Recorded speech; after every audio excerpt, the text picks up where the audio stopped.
अभी जलसा हो रहा था, नाम नहीं लूंगा, शायद समझ जाएं लोग अगली बात। एक शायर नात पढ़ता, नीचे से एक बंदा कहता बैठ जाइए। ये कंडीशन है हमारी, हमें नात के अल्फाज भी गिरा गुजरते हैं। मर के देख कब्र में कौन आएगा बचाने के लिए। हुजूर की नात, हमारी इस जज्बे ने हमारा जनाजा निकाला है। इस तरह की हरकतों ने तबाह किया हमको। मैं आपसे नहीं कहता अगर ये मेरा इलाका नहीं होता तो, मैं आपसे कह के जाना चाहता हूं, नात हो, कुरान हो, जब भी ये पढ़े जाएं, इन्हें इबादत की नजर से सुना जाए। सुभान अल्लाह। क्योंकि इनका पढ़ना भी इबादत है, इनका सुनना भी इबादत है।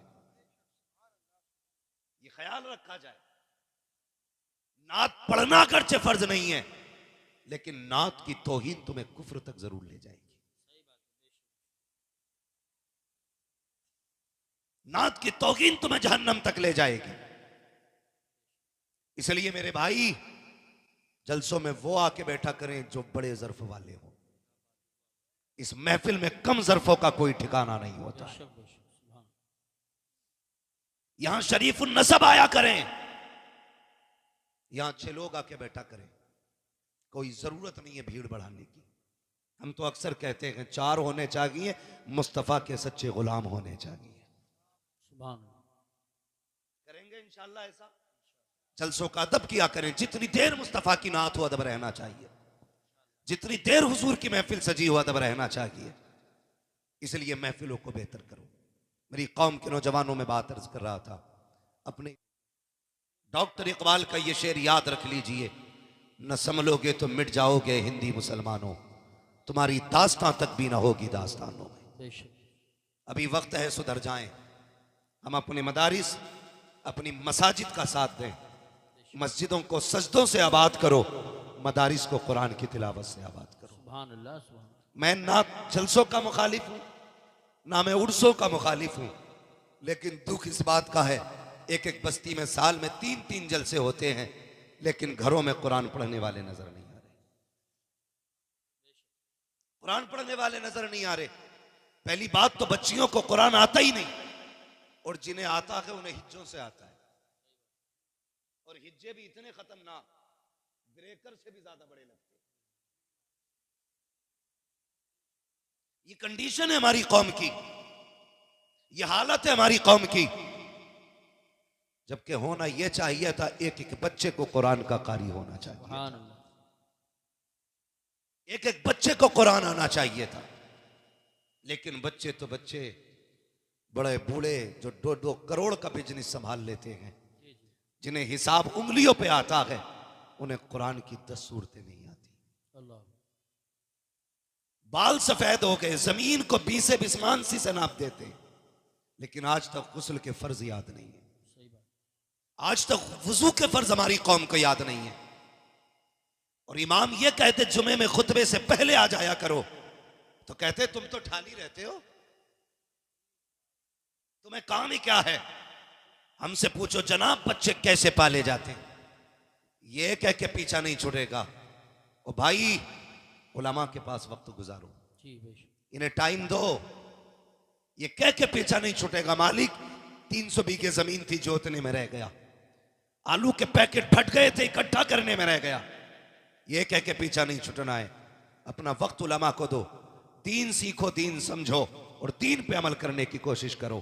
दावे के साथ कहता हूं, अगर दीन आम कर दिया जाए मजहब इस्लाम, तो फिर हमारे माशरे से 90% बुराइयों का खात्मा सिर्फ इसकी जानकारी की बुनियाद पे हो जाए। बेशक बेशक।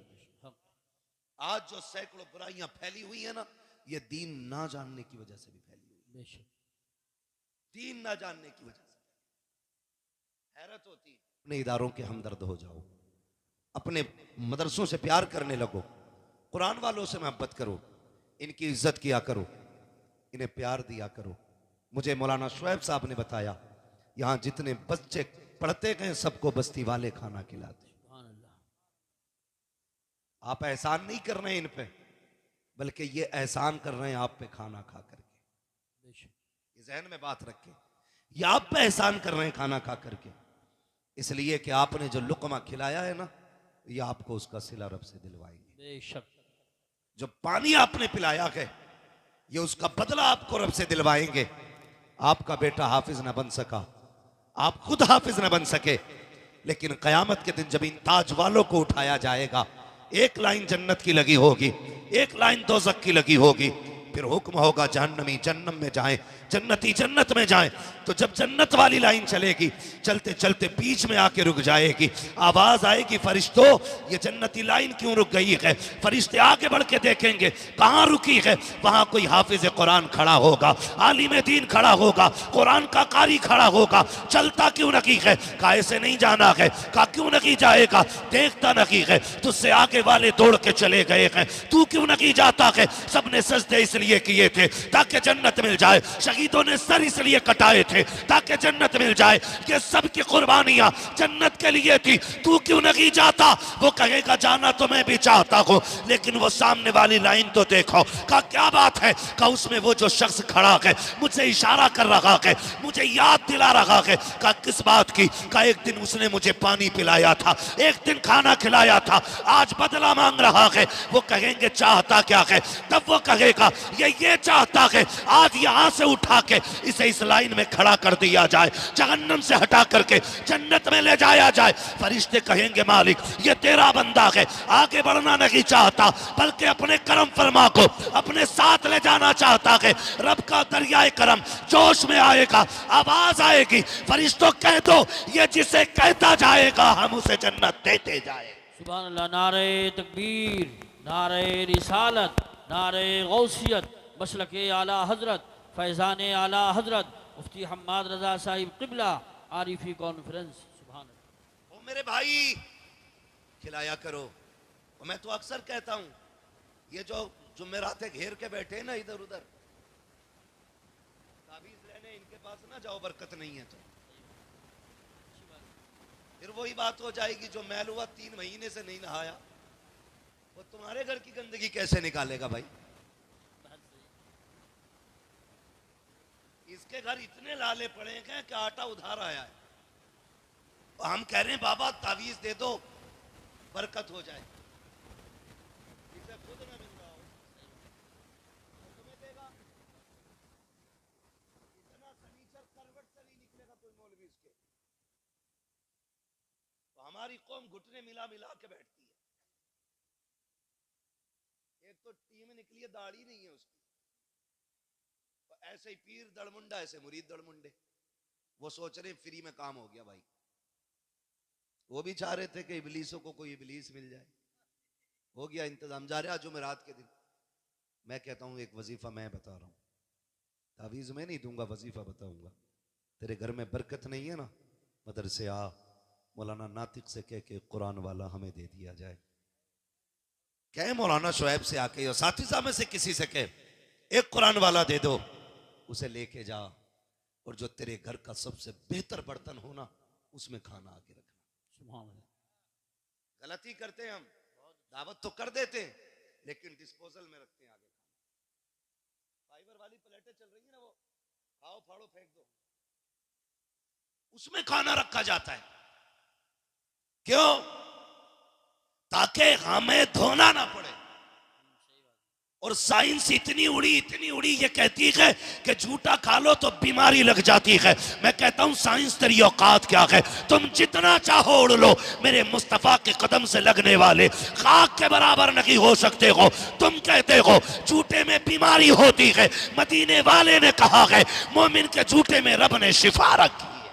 सुभान अल्लाह, सुभान अल्लाह, माशाअल्लाह, बहुत बहुत सुभान अल्लाह, सुभान अल्लाह। बंद कर। जब से हमने एक दूसरे के साथ खाना छोड़ दिया, बड़ी बड़ी बीमारियां लगने लगी। गिलास अलग रख रहा प्लास्टिक का, और अक्सर देखा अगर कोई स्टील का या किसी चीज का गिलास फाइबर का होता है ना, उसमें मांग लो पानी दे दे तो उसे फिर धो के फेंक के फिर देते दूसरे गिलास में। शर्म करिए यार। मुफ्ती इस्माइल साहब ने पी लिया है ना तो उसे धो के पिया कर। अगर इल्म वाले पी लें उसे धो के पिया कर। जो बीमारियां दवा से नहीं कटती हैं वो बुजुर्गों के झूठे और इनकी दुआओं से कट जाया करती है। बेशक बेशक। कौन देते हैं ना, तो उसमें फाइबर की प्लेट में खाना दे रहा है कि तलबा खाएंगे, बुला के खिलाते हो, आओ दावे के साथ कहता हूं, जिसके घर में बरकत ना हो, रोजी खत्म हो रही हो, लाओ कुरान वाला पढ़ने वाला। मैं बात उसकी नहीं करता जिसकी तहज्जुद कज़ा नहीं होती हो, उसकी भी बात नहीं है। जो 3 लाख बार सुबह शाम तक कलमा पढ़ता हो, उसकी भी बात नहीं है। जो रात में 1000 रकात नफल पढ़ता हो, उस बच्चे को लेकर के आ जाओ जिसे तहारत का भी तरीका ना हो लेकिन 3 सीखने वाला हो, उसे ला के बैठा दस्तरखान पे के प्यारे उंगलियां डाल, हाथ डुबो दे, खुदा की कसम जैसी हाथ सालन में आएगा अल्लाह इसकी उंगलियों के जरिए तेरे घर में बरकतें अता फरमा दे। सुभान अल्लाह, माशाअल्लाह। ये कुरान वालों का इजाज़ है। इज्जत किया करो। उनसे ला रहे हो ताबीज जिसे बिस्मिल्लाह में बड़ा शीन दिख रहा।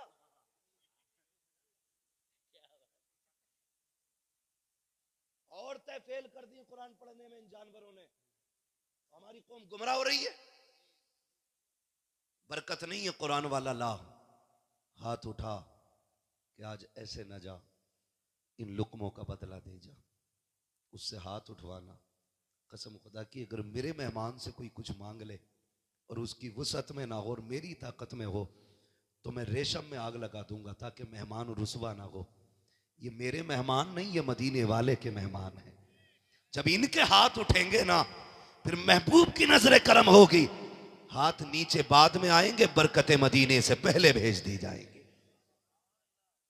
इन्हें लाया करो ना, इन्हें खिलाया करो। मैं मुबारकबाद पेश करता हूं उन लोगों को जो इन्हें खाना खिलाते हैं, जो इन्हें पानी पिलाते हैं। तुम नहीं जानते हो, हमारा उसूल यह है कि एक मेहमान आए तो 2 का खाना बनाते हैं, 2 आए तो 3 का खाना बनता है, 3 आए तो 4 का बनता है, यानी ज्यादा ही बनाते हैं हम लोग। जब बंदे की आदत यह है तो रब का करम कैसा होगा, खुद अंदाजा लगाओ। जब बंदे की आदत है तो फिर रब का करम कैसा होगा। इसलिए अगर बरकत ना हो ना तो कुरान वालों को खाना खिलाया करो। और ये मौलाना नातिक साहब ने बात कही, शादी का इंतजार तो शायद कुछ दिनों का होता है लेकिन कुरान का इंतजार बरसों का होता है। बड़ी बात है। और अगली बात कहूं, मैं उन बापों को सलाम करता हूं जिन्होंने इन बेटों को मेहनत करके खिलाया है। वो माए सलाम के लायक हैं जिन्होंने इन बेटों को दूध पिला के पाला। वो बहनें मुकद्दरों वाली हैं जिन्होंने इन भाइयों की खिदमत की है, जो बदले में लंका, श्रीलंका, अमेरिका, फ्रांस का टिकट नहीं देंगे, जब घर जाएंगे तो माँ बाप को जन्नत का टिकट देंगे, जन्नत का टिकट देंगे। बड़ी बात होती है। आपका भी जी चाहता होगा आज देख के, काश मेरा भी बेटा इस कुर्सी पे होता, काश इस लाइन में एक मेरा भी लाल होता। हर दादा चाहता होगा काश मेरा भी पोता बैठा होता। मैं माओं से गुजारिश करूंगा, बापों से गुजारिश करूंगा, जुमले दिए जाते हैं, मौलवियों ने बेड़ा गर्क करके रख दिया कौम का। हमने कौम का बेड़ा गर्क नहीं किया, उलमा ने कौम का बेड़ा गर्क नहीं किया, बल्कि माँ बाप ने औलाद का बेड़ा गर्क करके रख दिया है। वजह सिर्फ ये है, जो माँ बाप रातों में उठ के औलादों के लिए दुआएं किया करते हैं, उनके बेटे नसीबों वाले हो जाते हैं। और जो 11 बजे सो के 4 बजे नहीं, 10 बजे नहीं, 12 बजे उठा करते हैं, उनके बेटे तबागियों के कार्य अमीक में जाके गिर जाया करते। बेशक बेशक बेशक, हक। बुरा ना मानना, तारीख गवाह है, माँ बाप के आंसू औलाद के हक में बड़े मुफीद होते हैं। माँ बाप के आंसू औलाद के हक में बड़े मुफीद होते हैं। मैं क्या, मेरी औकात क्या, आप क्या, माँ बाप के सामने कुछ नहीं। लेकिन माँ बाप से गुजारिश है, 3 बजे तक तू पबजी खेल ले, 4 बजे तक तेरा लल्ला खेलेगा।